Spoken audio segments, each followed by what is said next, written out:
Olá, boa tarde. Boa tarde. Seja bem-vinda, bem-vindo ao Jornal da Tarde. Depois de um mês de mistério, laboratório russo publica testes com vacina contra a Covid-19 em revista científica internacional. Resultados positivos para a produção de anticorpos e ausência de efeitos colaterais estão no relatório que pede mais testes. Veja outros destaques.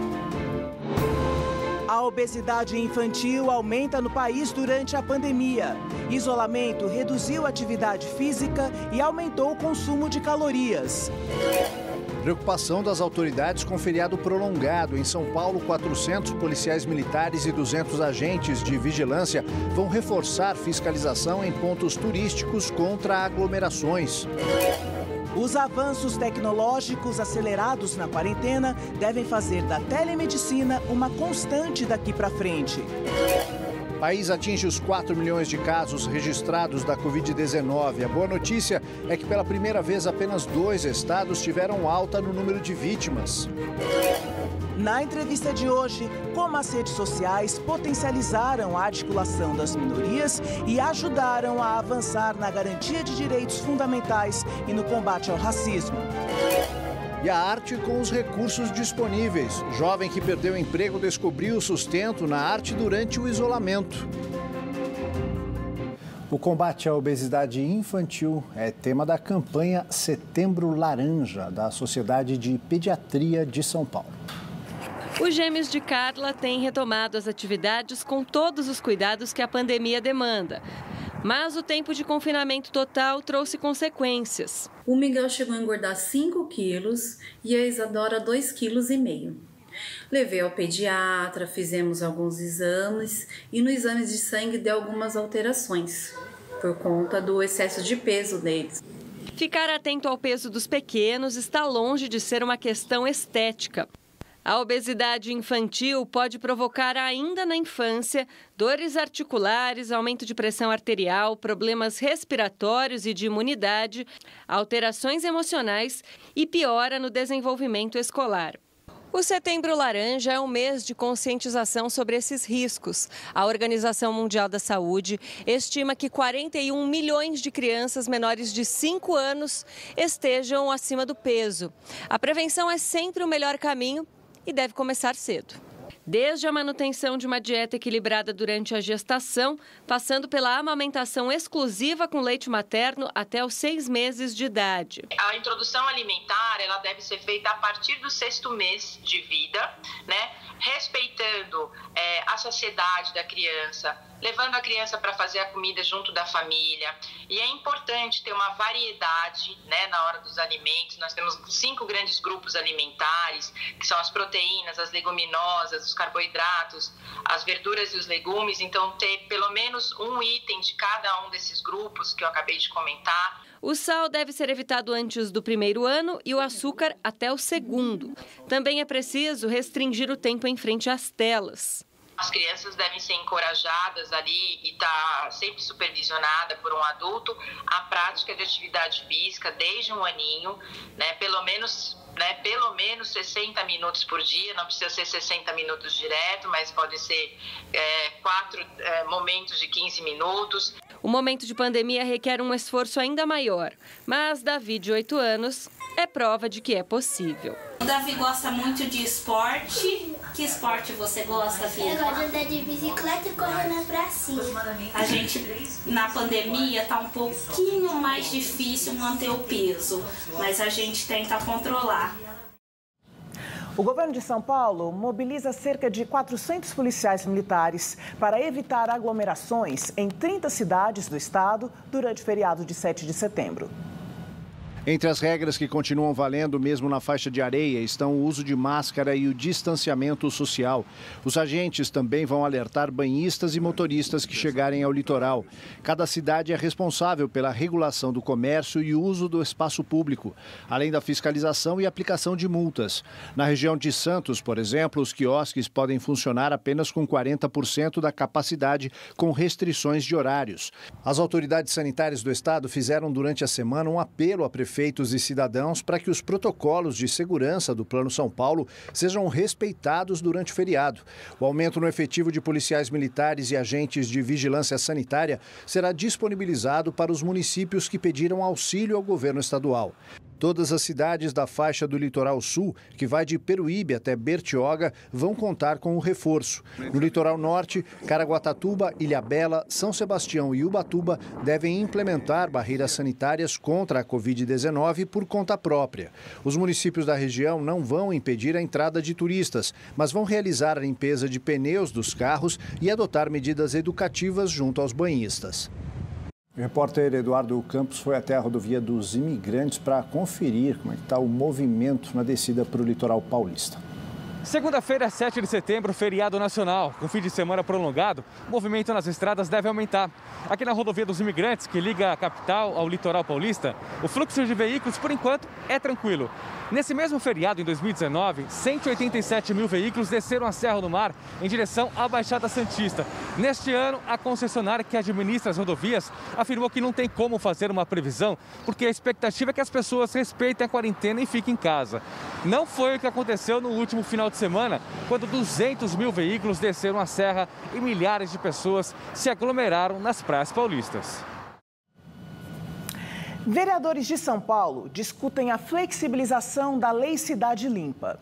A medida pretende aumentar a arrecadação do município com a venda de espaços para publicidade, mas sofre resistência de movimentos da sociedade civil.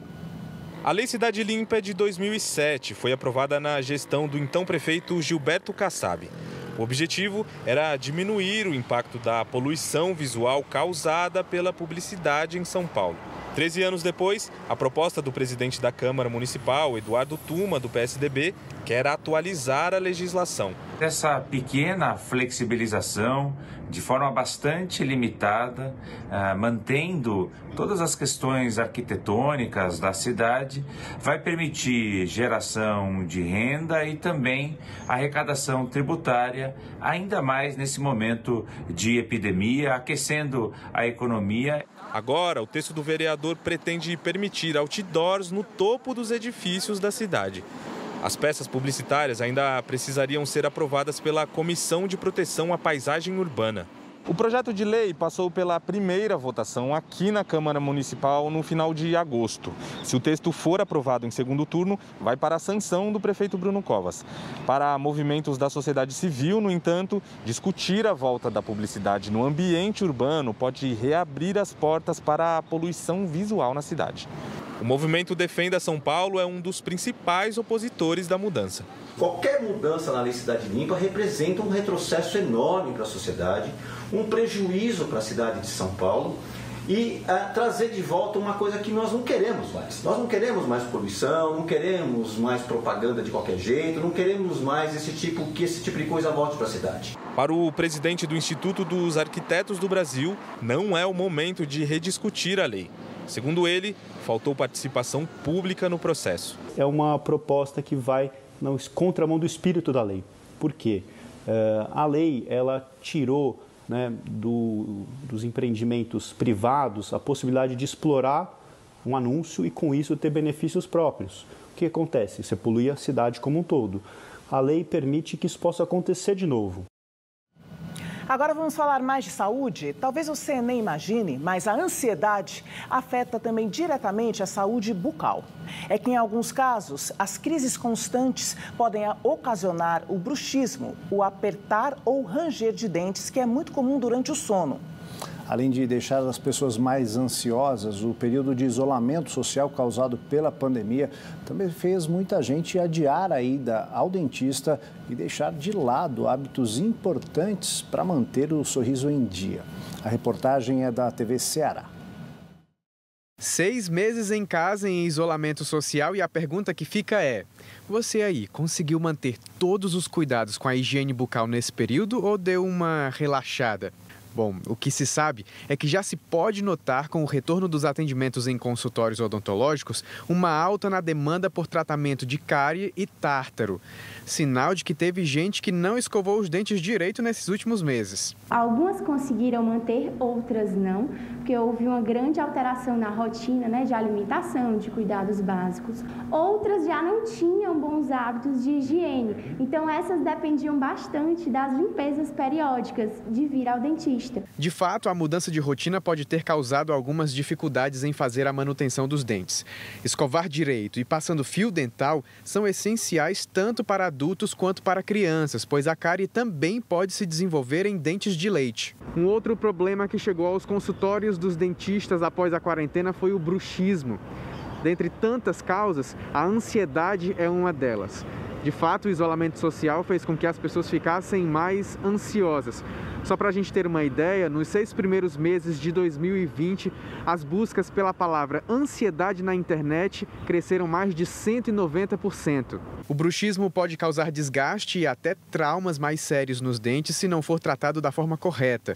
A Vitória faz esse tipo de acompanhamento. Essa prática pode causar vários problemas, como por exemplo a dor de cabeça, que eu estava acordando, e também eu quis fazer uma resina, uma restauração nos meus dentes e comecei a perceber que eu estava fraturando essas restaurações e acordava com os dentes quebrados, não sabia o que estava acontecendo. O mais indicado nesse momento é buscar ajuda profissional para manter a saúde bucal em dia. A gente gosta de dizer que não existe a cura para o bruxismo, mas existe o controle e o tratamento, né? Existe a proteção desses dentes por meio de placas, né? Dispositivos interoclusais, mais conhecidos como placas para bruxismo. Eu não gosto muito desse termo, mas é o que é popularmente conhecido. A telemedicina se tornou uma ferramenta eficiente em tempos de pandemia. O Instituto do Coração, do Hospital das Clínicas de São Paulo, tem usado a tecnologia com sucesso para trocar informações entre profissionais da saúde no combate à Covid-19. De um lado, um especialista em medicina intensiva e pneumologia do Instituto do Coração, na capital paulista. Do outro, médicos que trabalham na UTI do Hospital Geral de Itapevi, na Grande São Paulo. A distância de 35 quilômetros que separa uma cidade da outra é encurtada pela tecnologia. E como que ele chegou na UTI, Fábio, para vocês? Ele chegou com máscara a 15 litros, tá? O programa chamado Tele-UTI conecta os profissionais que atuam na linha de frente do combate à Covid-19. O sistema está ligado a uma rede de 20 hospitais públicos do estado de São Paulo e monitora a situação dos pacientes graves da doença em 600 leitos. Muitas das decisões precisam ser tomadas e é importante discutir essas decisões com quem já teve uma vivência, com quem já teve uma experiência.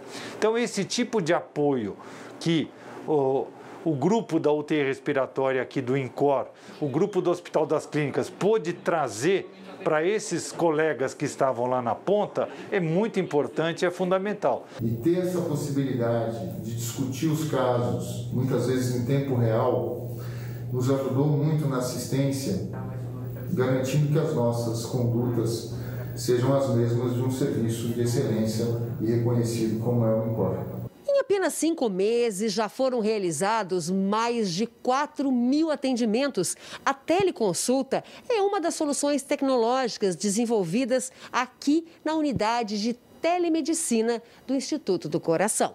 Além da teleorientação, o Instituto do Coração desenvolveu um aplicativo acessível apenas aos profissionais da saúde, que traz os protocolos mais recentes usados na ventilação mecânica e uma calculadora que define a melhor dosagem dos medicamentos a partir do peso do paciente.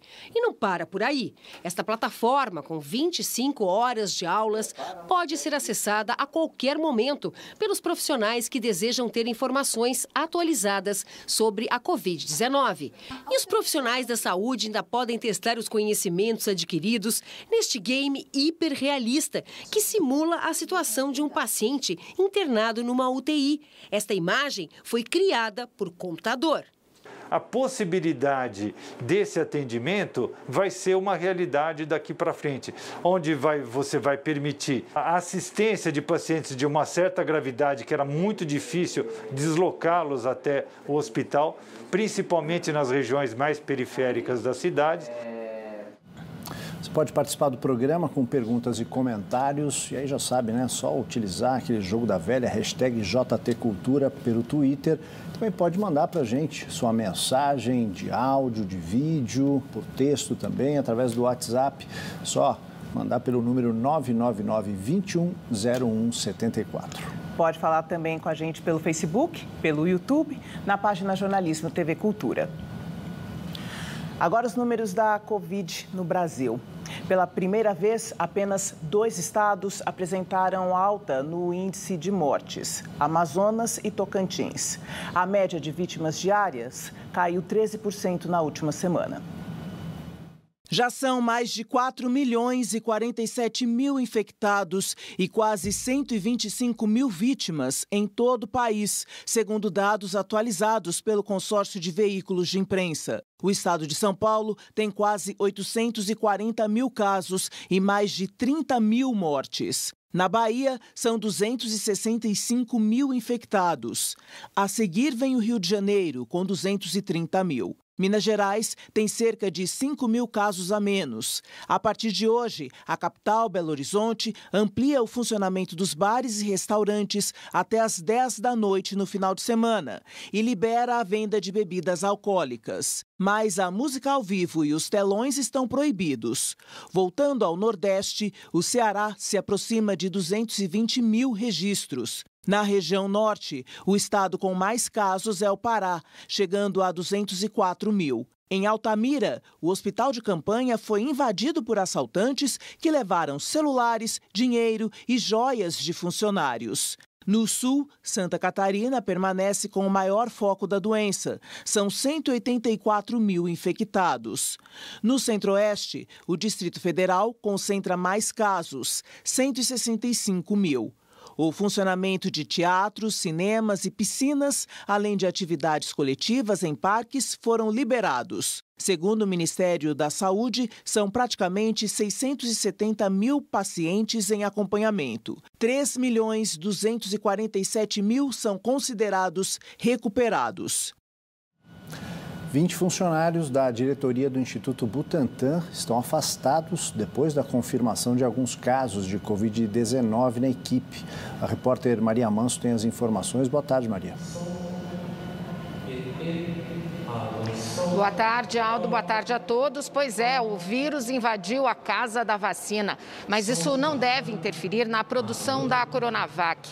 O andar onde funciona a diretoria do Instituto Butantan está vazia e sendo desinfectada. 20 funcionários estão trabalhando de casa. 4 testaram positivo. Um deles sem sintomas, 2 perderam o olfato e 1 está com sintomas um pouco mais acentuados, dor de cabeça forte. E esse é justamente o motorista do diretor-presidente do Instituto Butantan, Dimas Covas. O doutor Dimas já fez um primeiro exame que deu negativo, mas todos os funcionários continuam afastados e devem passar por um segundo exame antes de voltar a trabalhar. Aqui na entrevista coletiva de hoje, deve ser feita a reavaliação do Plano São Paulo. 5 regiões vão avançar de forma que 95% da população do estado vai ficar na fase amarela do Plano São Paulo. E isso aí já cria, então, as condições para que as aulas possam voltar no dia 5 de outubro, como está previsto pelo Plano São Paulo. Hoje, o prefeito Bruno Covas também participa da entrevista e a prefeitura anunciou que o inquérito sorológico com 6 mil alunos das redes municipal, estadual e particular começou a ser feito. Nesse momento, agentes da Secretaria Municipal da Saúde estão nas casas das famílias que foram sorteadas para fazer os exames. A entrevista coletiva começa daqui a pouco, logo depois do Jornal da Tarde. Aldo. Obrigado, Maria, pelas informações. Os idosos são as maiores vítimas da Covid-19 no município de São Gabriel da Cachoeira, que tem a maior população indígena do país. Eles representam 7 em cada 10 mortos. A pontinha do mapa do Amazonas, lá no noroeste do estado, é conhecida como a Cabeça do Cachorro, mas bem que poderia ser Torre de Babel. Na região de São Gabriel da Cachoeira, vivem 420 comunidades indígenas de 23 etnias, que falam 19 línguas. E por isso, a cidade tem 4 idiomas oficiais: Nhangatu, Tucano, Baniwa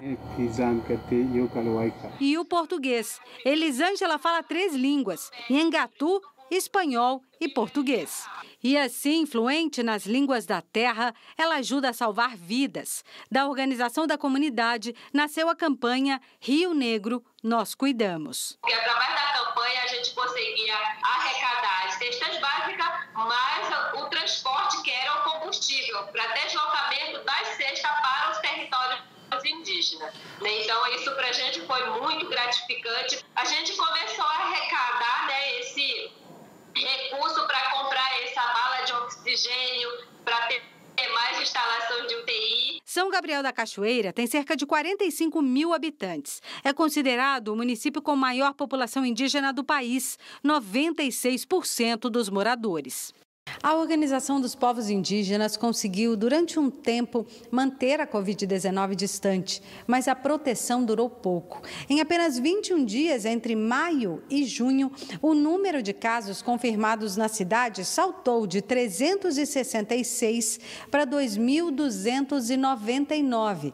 A testagem em massa foi feita e 65% dos exames tiveram resultados positivos. Segundo o boletim da Secretaria de Saúde, São Gabriel da Cachoeira tem 4.000 casos confirmados da doença e 54 óbitos. A maioria de indígenas. Os casos mais graves precisam ser levados para Manaus, a 2h30 de avião ou 24 horas de lancha pelo Rio Negro. A nossa avaliação é que todas as comunidades indígenas já foram contaminadas. A gente está preocupado com sequela que ela deixa. A minha sobrinha sofreu gravemente isso, ela ficou imobilizada. Essas pessoas que vêm falecendo são pessoas com conhecimento, pessoas que lutaram pela vida da população indígena, pessoas históricas para a gente aqui dentro do território. Então esse acaba machucando a nossa vida. Daqui a pouco, aqui no Jornal da Tarde, a revista científica diz que testes com vacina russa têm boa resposta contra o novo coronavírus. A descoberta de novos talentos durante a pandemia. Num trabalho minucioso, jovem filipina retrata paisagens e rostos em folhas de árvores. A gente volta já.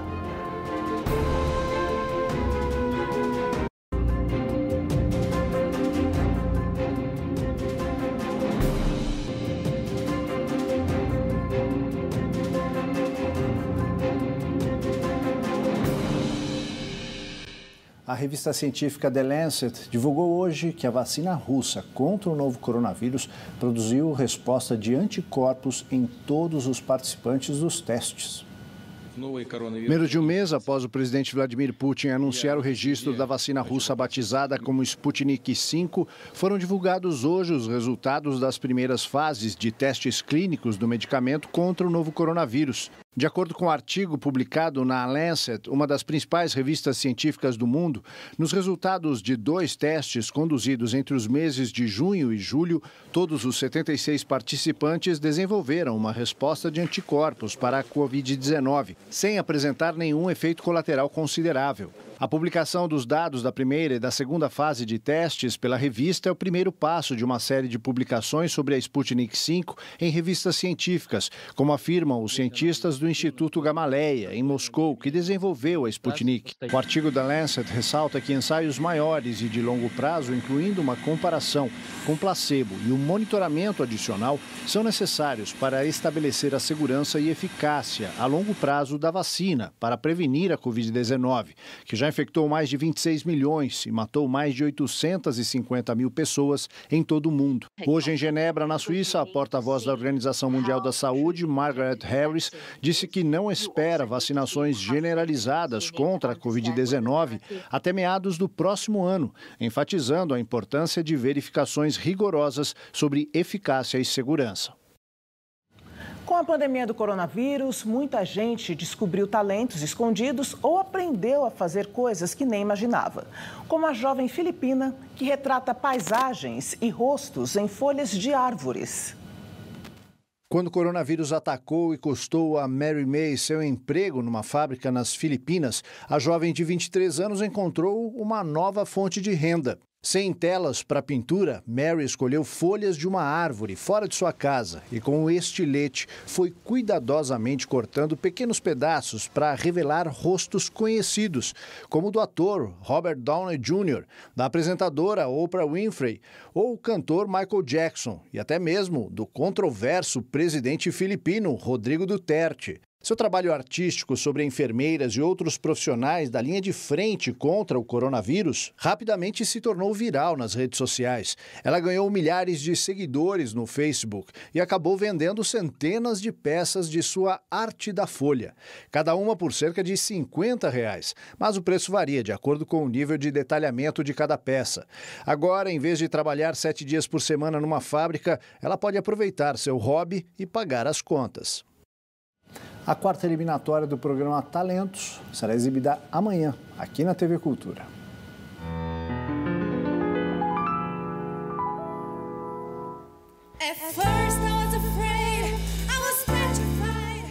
O apresentador Jarbas Homem de Melo abre o programa com a música I Will Survive, do musical Priscila, a Rainha do Deserto, e conta com a participação da cantora Lucy Salutes.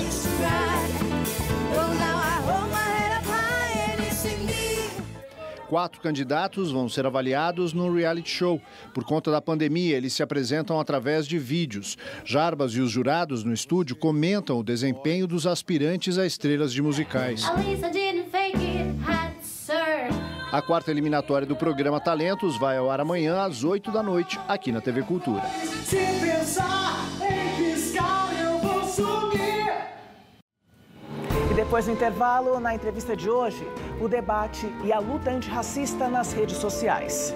E a Festa Literária das Periferias, evento online em homenagem à escritora Carolina Maria de Jesus. A gente volta já.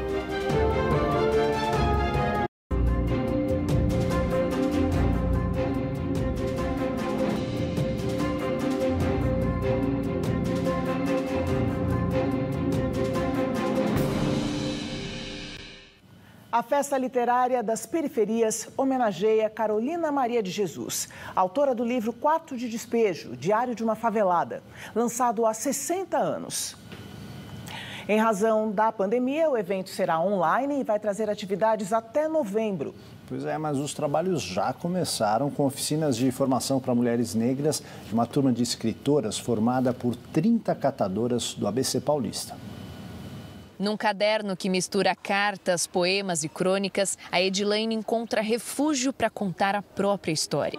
Desde cedo, a literatura é uma parcela importante da vida dela. Eu faço engenharia, né? Então é lógico que o forte seria a matemática.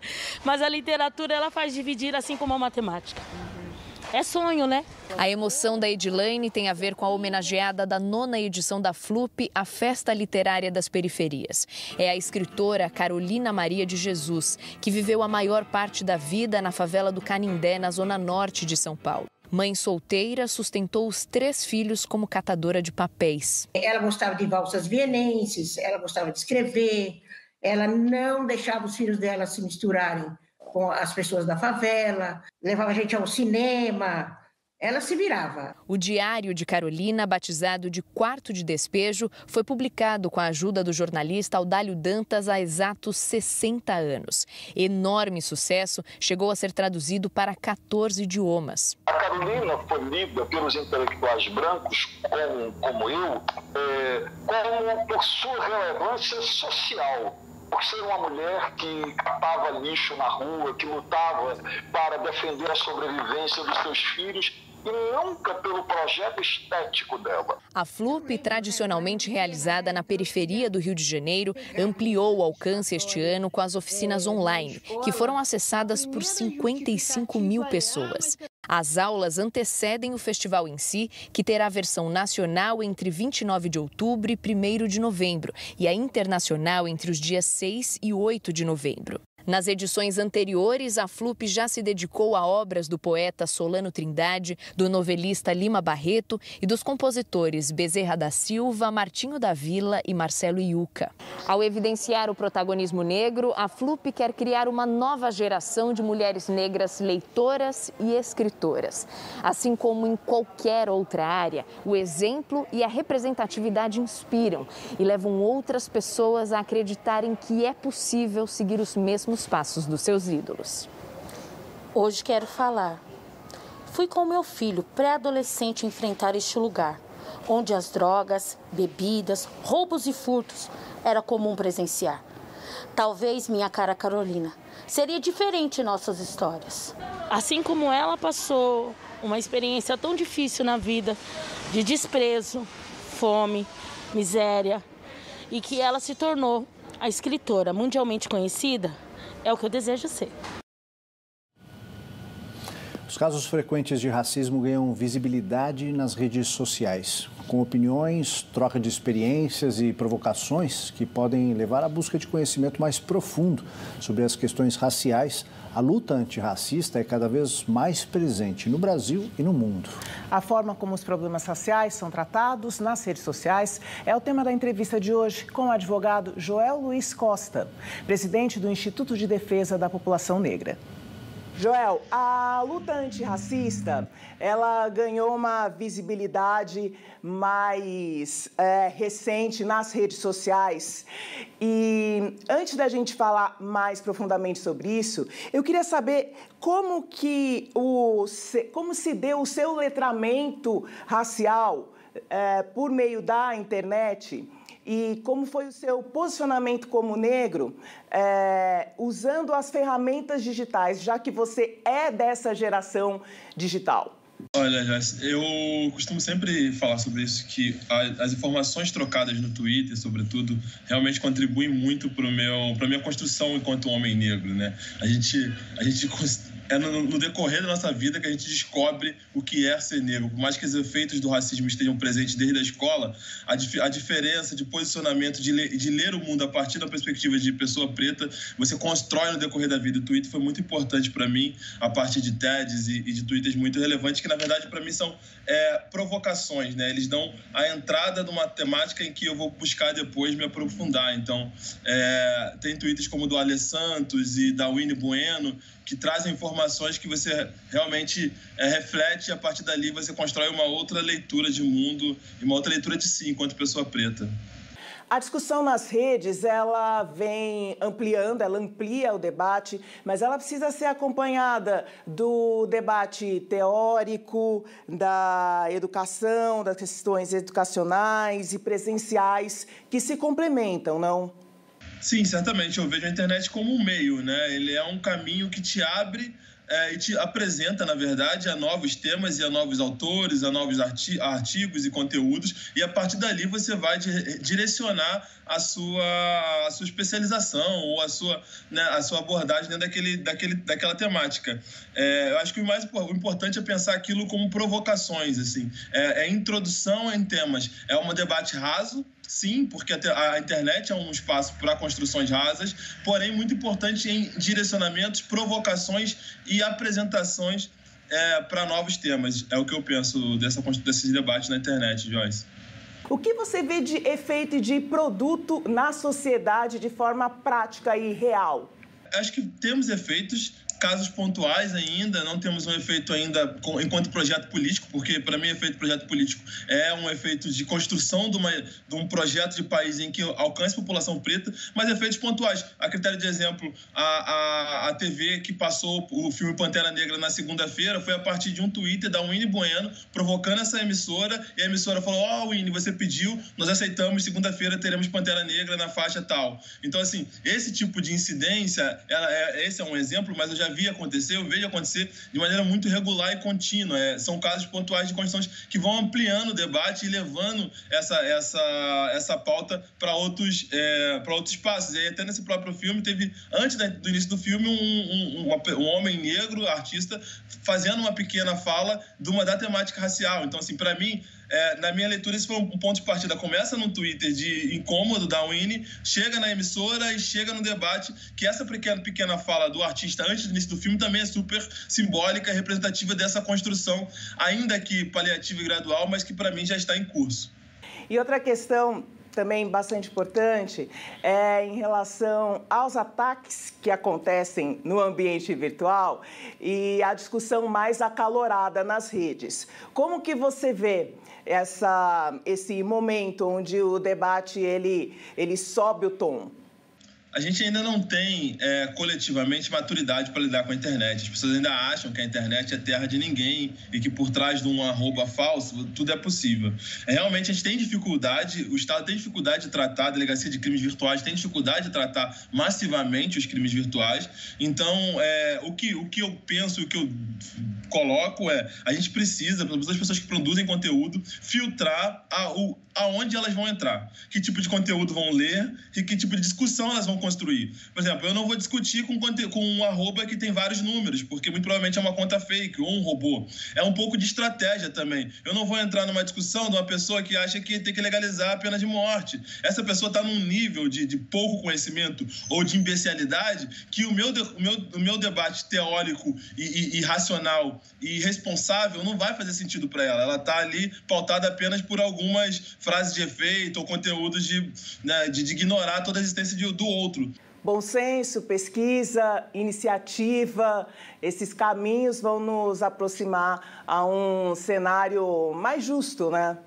Justo e plural, né, Joyce? A gente sabe que a gente tem, historicamente, em 520 anos de Brasil, um projeto de país que é constituído por um grupo específico, que é um grupo de homens brancos, héteros, classe média ou média alta. Só essas pessoas ditam os rumos do país historicamente. E não é esse projeto de país que a gente pensa para o século XXI. Então, a gente tem que estar disposto a construir. E estar disposto a construir é também colocar nossos privilégios para jogo. Então, a gente tem que estar nesses espaços e também abordar a defesa das opressões que não nos atingem. Eu sou um homem negro, mas eu me preocupo com a luta antipatriarcal, eu me preocupo com a luta anticapitalista, não só com a luta antirracista, porque eu quero um mundo plural e que aceite a todos e a todas. Entende, Joyce? Obrigada, doutor Joel Luiz Costa, por estar conosco aqui no Jornal da Tarde e até a próxima. Agradeço, até a próxima e bom trabalho. Jornal da Tarde termina aqui. Se você mora fora de São Paulo, segue agora com a programação da sua emissora local. E para o estado de São Paulo, nós transmitimos em seguida a entrevista coletiva do Comitê de Contingenciamento da Covid-19. Boa tarde para você, bom fim de semana e até segunda.